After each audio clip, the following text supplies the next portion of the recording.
Bonjour et bienvenue dans cette troisième capsule de Au-delà des mots. Aujourd'hui, j'ai le plaisir de recevoir Nancy qui a eu la gentillesse et le courage d'accepter de nous partager son témoignage. Alors, tout d'abord, Nancy, bonjour. Bonjour, monsieur Et, Hugues. bonjour et merci. Donc, je sais que ce que vous allez nous raconter aujourd'hui est particulièrement difficile. Donc, je suis vraiment impressionné et assez humble par rapport à ce que vous allez nous raconter. Donc, je vais vous laisser la parole tout de suite. Alors, merci. Eh bien, oui, effectivement, je peux dire que oui, effectivement, je retourne un peu dans le passé parce que euh, moi, je raconte une histoire qui est vraiment réelle et ça peut arriver à n'importe qui si c'est arrivé à moi. C'est qu'en fait, en 2021, au mois de juin, mon conjoint a eu des vaccins au niveau du bras gauche. Le premier vaccin, c'est ça, dans le bras gauche, il y a eu des problématiques 4 jours après le premier vaccin. C'est les vaccins de la COVID avec la compagnie Pfizer. Et suite à ça, il a développé le 4e jour une douleur à la main qui était très vive. À un moment donné, ça partait, ça remontait, ça revenait comme un peu une montagne russe. C'était difficile. Il a appelé même InfoSanté pour leur en informer. Et InfoSanté lui a dit ne vous inquiétez pas, ça peut être un petit peu lié, là, peut-être le vaccin, ça va se passer. Finalement, au mois d'août, il y a eu le deuxième vaccin et dans le bras gauche aussi, et ça refait la même chose. Et je crois, à mon sens, que ce vaccin-là a fait un boost, le deuxième, puis ça a fait comme une poussée dans le bras gauche. Et là, ça remontait, ça redescendait, ça remontait, ça redescendait, ça remontait. Il a rappelé InfoSanté, il leur a dit la même chose. InfoSanté ont été comme un peu là, à court de mots, puis ont dit, mais en tout cas, ça va passer. À un moment donné, ça se calmait. Il est revenu au travail, il était essoufflé. À un moment donné, ça jouait un peu un rôle de montagne russe. C'était épouvantable. Je me disais, bon, ben, coudonc, c'est peut-être parce qu'il a mal forcé, parce que dans le passé, mon conjoint, j'ai été 19 ans avec lui, 24 heures sur 24, on suivait, c'était travail matin à la maison. Mon Dieu, 24 heures sur 24, là, c'était travail maison. Même bâtisse, même employeur, même tout, là. C'est vraiment Et, innovateur. et Et d'ailleurs, dans les informations que vous m'avez données, en fait, la vaccination avait été exigée par l'employeur, si j'ai bien compris. oui, exactement, parce qu'on avait des gens là, à ce moment-là qui avaient été atteints de la COVID, mais mon conjoint et moi n'avions pas la COVID. Puis comme on était près de ces gens-là, pour eux, c'était une obligation. Donc, D'accord. quand on est allé se faire vacciner, et en fin de tout ça, euh, à partir du mois d'août, le deuxième vaccin, là, ça commençait à filtrer. Ça filtrait tranquillement. Et jusqu'en arriver, là, le 23 juillet 2022, mon conjoint a eu une péricardie, myocardie très sévère. Ils sont venus le chercher rapidement. Mon Dieu, ça a été très rapide.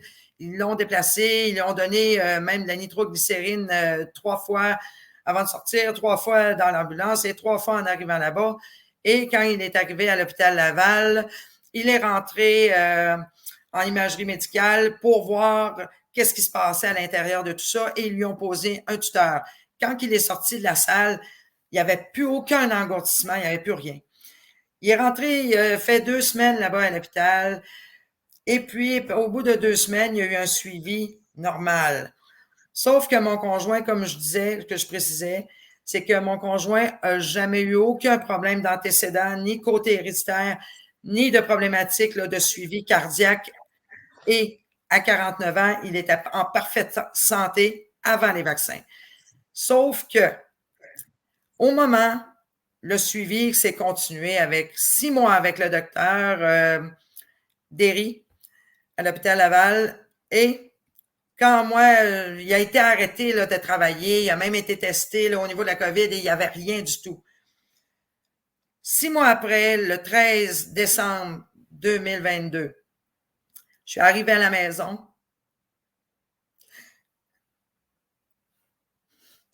Excusez-moi. Excusez-moi. C'est tout à fait compréhensible. Est-ce que vous voulez qu'on fasse une petite pause, Nancy? Ça va aller. Je suis arrivée ici, j'avais pris mon café avec lui le matin. Je lui ai demandé, j'ai dit, Daniel, ça va aller? Il m'a dit, oui, oui, ça va aller.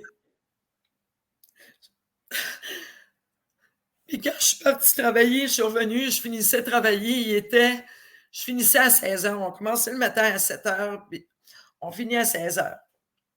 Ce qui fait que quand je suis arrivée ici, j'ai vu le café sur la table du salon. J'ai dit, voyons, c'est pas normal. La lumière du buffet non plus n'était pas allumée. Là, j'ai dit, wow, je vais déposer mon sac sur le comptoir. Et quand je me suis penché les yeux ou la table du salon, j'ai vu quelque chose comme une ombre. C'était très foncé. Oh non, j'ai dit, ça y est, mon conjoint était à terre. Là, j'ai vu qu'il n'y avait plus de souffle. J'ai essayé de le retourner de bord et j'ai appelé 911. Je leur ai dit, aidez-moi parce que j'ai dit, je pense que mon conjoint ne va pas bien. Et j'ai dit, j'ai besoin d'aide absolument. Et quand ils sont arrivés, 15 minutes après, excusez-moi, on commençait à pratiquer les massages cardiaques. Là, 15 autres minutes après, eux, quand ils sont arrivés, il y a les ambulanciers qui sont arrivés. Ils sont rentrés, ça a été rapide. Jusqu'à temps qu'on utilise le fameux défibrillateur qui lui a dit, je l'ai entendu clairement, c'est un son un peu robotique, comment je pourrais dire ça? C'est un son très robotique, c'est que le défibrillateur a dit qu'il n'y avait plus aucune connexion, il fallait arrêter les massages. Et là, le policier m'a regardé, il m'a dit, Madame,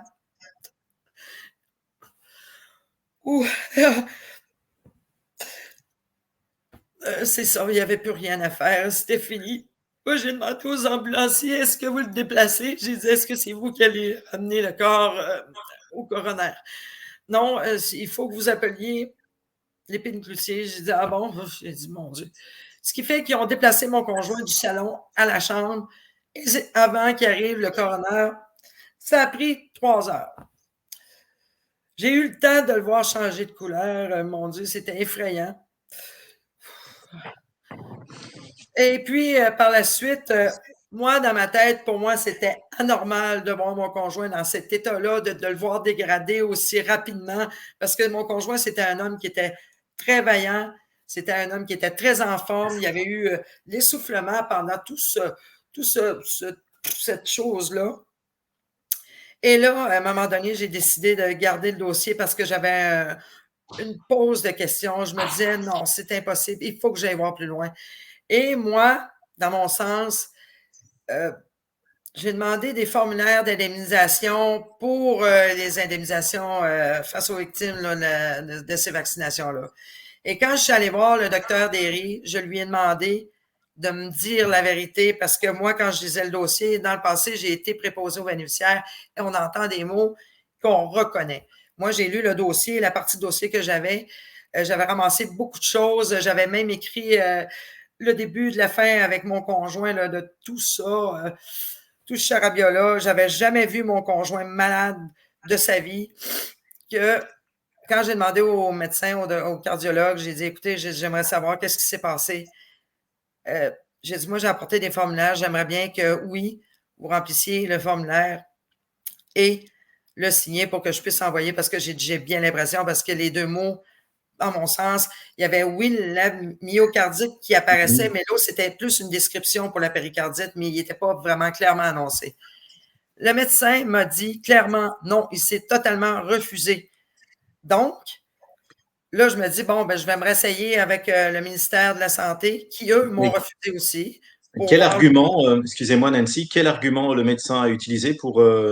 Aucun. Okay. Aucun. Il voulait même pas parler. Il m'a dit non, écoutez, c'est comme, argument.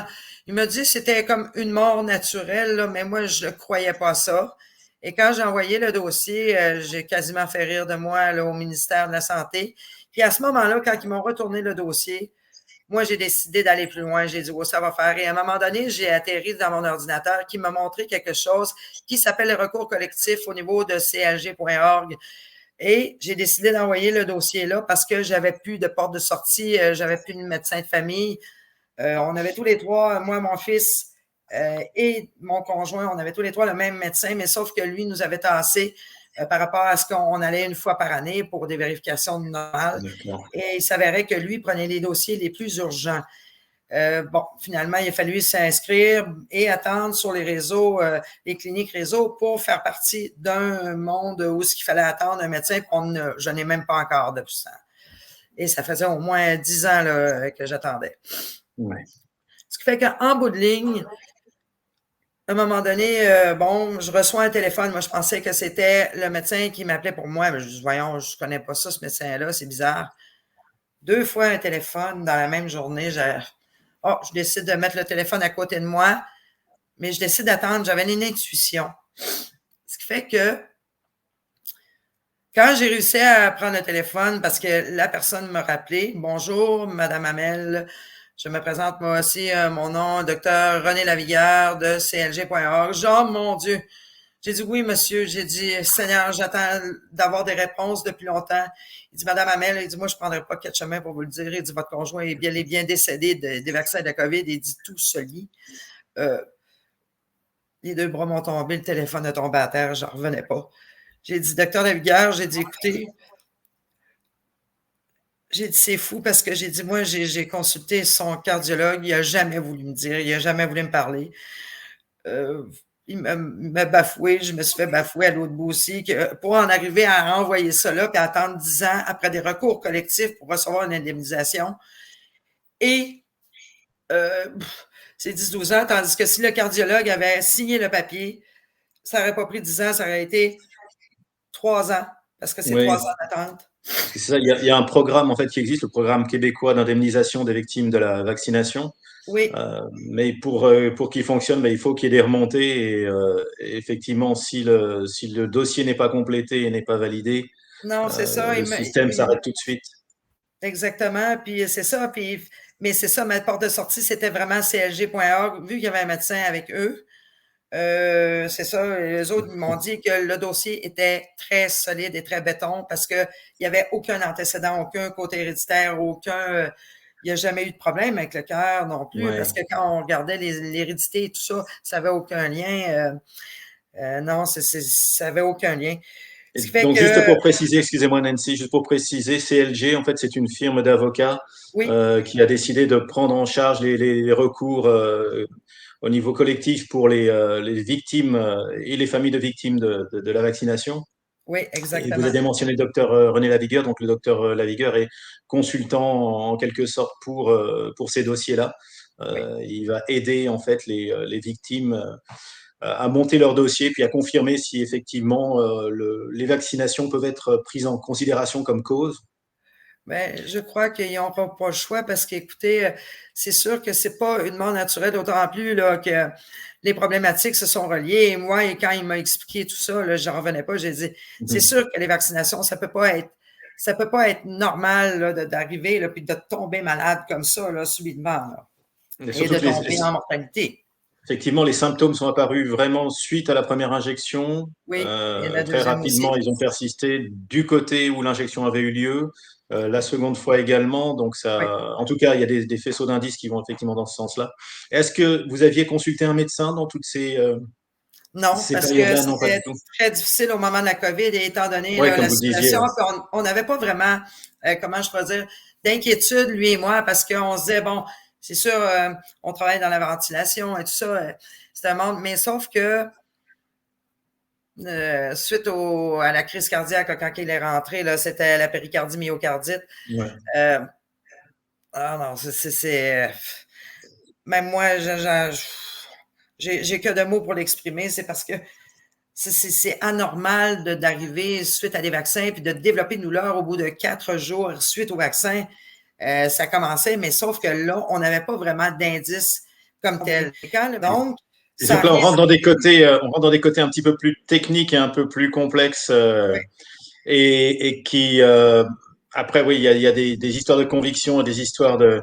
Ce qui va être plus important pour nous, c'est véritablement le fait que l'histoire voilà, du drame que vous avez vécu, puis également le fait que dans toute procédure médicale, il y a des risques qui sont inévitables. Oui, il y a toujours une question de relation bénéfice-risque pour chacun.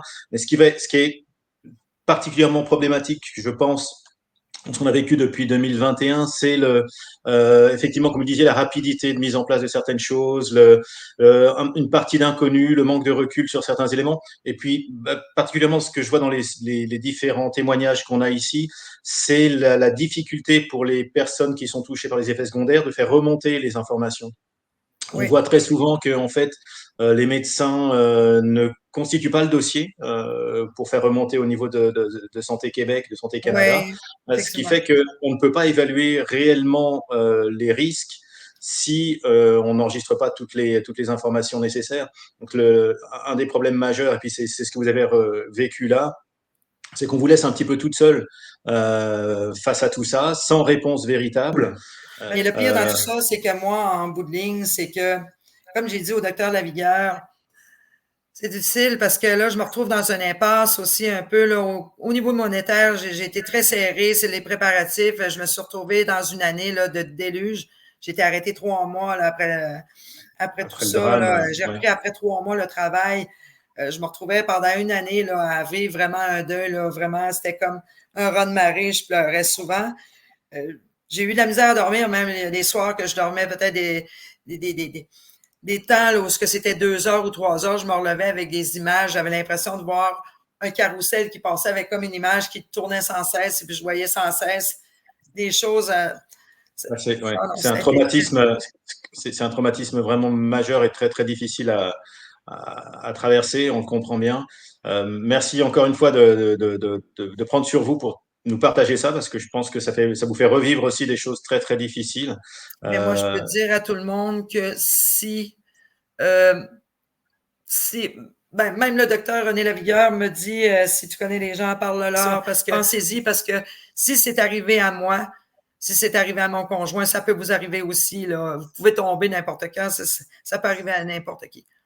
Encore une fois, ouais, pour ma partie en fait de ces entrevues, le but pour moi, c'est pas du tout de dire aux gens quoi faire ou ne pas faire, mais en tout cas de partager votre vécu, votre expérience, de mettre en avant toutes les facettes de ces thérapies. Et puis que voilà, qu'on ait effectivement droit au consentement libre et éclairé, ça passe par le fait d'avoir voilà, toutes les informations, de connaître les avantages, mais de connaître aussi les inconvénients, puis de ne pas fermer les yeux sur les problèmes qui peuvent éventuellement se passer. En tout cas, on Exactement. va espérer que l'enquête aille de l'avant, que vous aurez des retours. On fera un suivi par rapport à ça également. Mais moi, je peux vous Je dire suis... que grâce au docteur Lavigueur, c'est lui qui m'avait posé la question à savoir si j'étais Ouais. prête à passer à l'entrevue. J'ai dit oui parce que pour moi, c'est une grande bataille. J'ai pas consulté non plus avec des psychologues.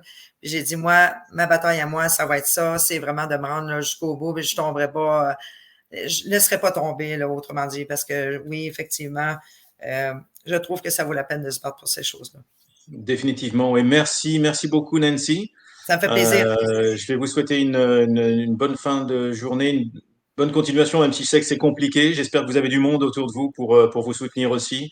Je voudrais, Euh, ben, je pourrais vous dire que je suis une fille qui n'est pas capable de, comment je pourrais dire ça? Je suis pas une fille qui va aller s'extérioriser au niveau, là, vraiment, là, publiquement, là, comme ces choses-là, mais souvent, je faisais le fait de partir, je disais souvent à mon fils, ben, je vais partir prendre l'air, mais il faut que je mhm. réfléchisse à savoir comment je vais procéder pour aller chercher l'information avant de, mais j'avance tranquillement, puis je crois que ça va bien aller. Et c'est Même important, que voilà, j'ai porté d'être. plainte contre le médecin, là, le cardiologue, là, par rapport à la désinformation. Donc vous allez de l'avant dans les démarches, ça Oui, peut vous aider à vous renforcer. Puis voilà, c'est ça l'important, c'est d'avoir pouvoir faire des bilans, d'avoir des réponses exact. pour pouvoir accepter d'une certaine façon ce qui s'est passé et vous reconstruire pour la suite. Donc Oui, merci encore, merci infiniment Nancy. Je vous souhaite c'est une moi bonne qui vous fin de remercie. journée. Et puis on va faire un suivi par rapport à l'évolution de votre Bien dossier. sûr. Ben, merci beaucoup, Monsieur Hugues Becquet. Merci à vous, au revoir. Merci, au revoir.